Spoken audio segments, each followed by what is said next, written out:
आपको नहीं लगता कि आप किंजा की शादी में जल्दबाजी कर रहे हैं? किंजा ने कौन सा उनके साथ रहना है, उसने जैन के साथ रहना है। और जैन बिल्कुल वैसा ही लड़का है जैसा हम चाहते हैं। मुझे समझ नहीं आता कि उसके खानदान देखे बगैर आप अपनी बहन की शादी कैसे कर सकते हैं। और जैन को भी आपके पास मुलाजमत करते चंद माह ही गुजरे, आप उसके बारे में अच्छी तरह जानते भी नहीं है। मैं बहुत दूर की सोचता हूँ, तुम्हें इन बातों की समझ नहीं आएगी, इसलिए बेहतर है कि तुम इन सब बातों से दूर ही रहो और जो हो रहा है उसी में खुश हो जाओ।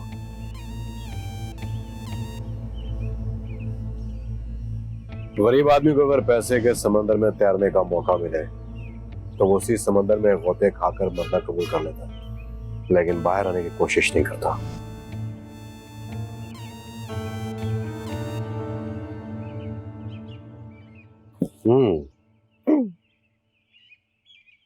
देखा है तुम लोग फ्लैट्स? जी। कौन सा पसंद आया? वो ब्लू एरिया वाला पसंद आया है। मुझे पता था कि तुम्हें वही पसंद आया। जैन को भी वही अच्छा लगा। ये तो और भी अच्छा है, तुम्हारी और जैन की चॉइस अभी एक जैसी है। मैंने ऐसे ही तो जैन को पसंद नहीं किया, आप देखिएगा मैं उसके साथ इतना खुश रहूंगी कि सब लोग जलते रह जाएंगे। मैं जानता हूँ कि जैन को कैसे कंट्रोल करना है, वो तुम्हें बहुत खुश रखेगा। मुझे भी एक जरूरी काम है, अभी थोड़ी देर में।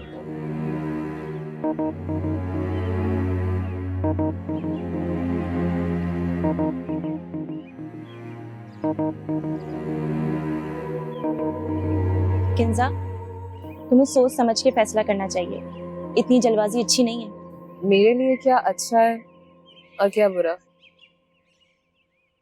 मैं अच्छी तरह जानती हूँ, आप मेरी फिक्र ना करें। ओके?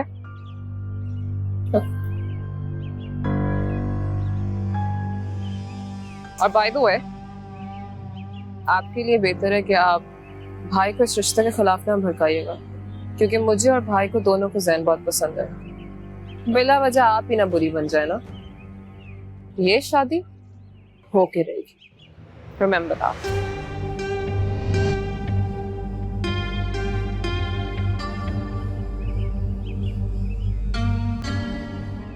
सर अब कैसी तबीयत है अब्बू की? अब वो बेहतर हैं, बहुत जल्दी उन्होंने रिकवर कर लिया है। अब आप उन्हें घर लेके जा सकते हैं। कोई खतरे वाली बात तो नहीं है? सब नॉर्मल है? जी बिल्कुल, कोई खतरे वाली बात नहीं है, लेकिन सिर्फ इस बात का ख्याल रखा जाए कि उनको कोई जहनी दबाव नहीं होना चाहिए, वरना उनकी जान को खतरा हो सकता है। बिल्कुल ठीक है डॉक्टर साहब, हम बहुत अच्छे से ख्याल रखेंगे। बहुत शुक्रिया।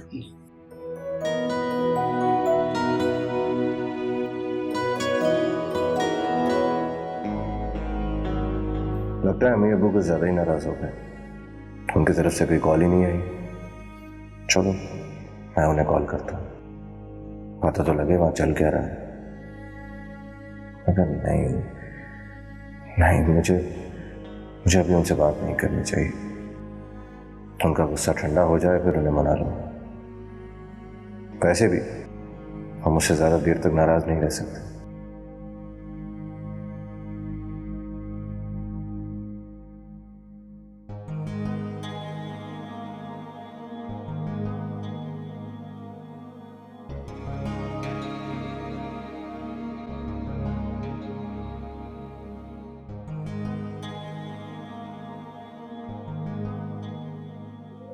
अल्लाह खैर।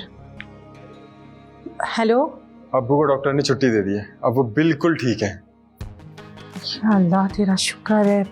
अम्मी मैं अब्बू को लेके घर आ रहा हूँ, आप उनके लिए सूप बनाएं क्योंकि वो परहेजी खाना खाएंगे थोड़े दिन। चलो ठीक है, बस तुम लोग जल्दी से घर आ जाओ। ठीक है अम्मी, अल्लाह हाफिज।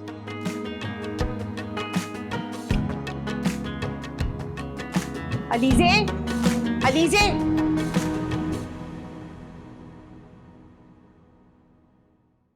ऐसी होती है औलाद। हम सबको यहाँ परेशानी में मुब्तला करके वो वहां सुकून से बैठा हुआ है, बस उसके पीछे हमने यहाँ किन किन परेशानियों का सामना किया उसे कोई परवाह ही नहीं है। परवाह है तो सिर्फ अपनी।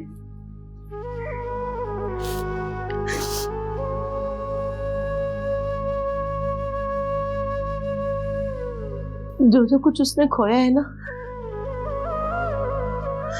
आने वाले वक्त में वो बहुत पछताएगा।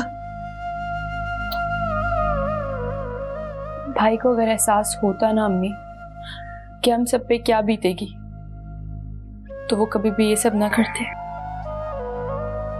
पता नहीं भाई को हो क्या गया है, वो बिल्कुल बदल गए हो, ऐसे नहीं थे पहले। एहसास, कोई माँ अपनी औलाद को बद्दुआ नहीं देती, लेकिन उसने बहुत दिल दुखाया है मेरा। मैं कभी माफ नहीं करूंगी उसे।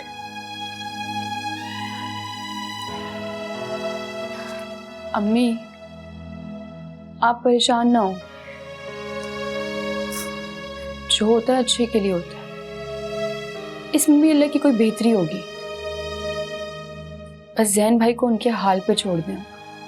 माँ हूं मैं उसकी, उसने जो अपना नुकसान किया मुझे उस पर भी दुख है, और जो हमारा उस पर भी। सबसे बढ़कर तो वो भाई साहब और अलीजे का मुजरिम है। आज उसकी वजह से मेरा भाई अस्पताल पहुंच गया। अम्मी परेशान ना हो, सब ठीक हो जाएगा इंशाल्लाह। तो तेरी बात ही करा दो भाभी से। अम्मी वो लोग अभी बात नहीं करना चाह रहे, आप थोड़ी दिन रुक जाएं, मामू ठीक होकर घर आ जाएंगे तो फिर आप जाके उन्हें मना लीजिएगा। इस लड़के ने तो कहीं मुंह दिखाने के काबिल नहीं छोड़ा मुझे।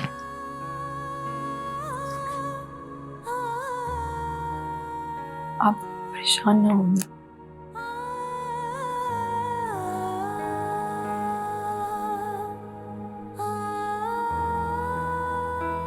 अम्मी चुप हो जाए ना प्लीज, इससे आपकी तबीयत खराब हो जाएगी अम्मी।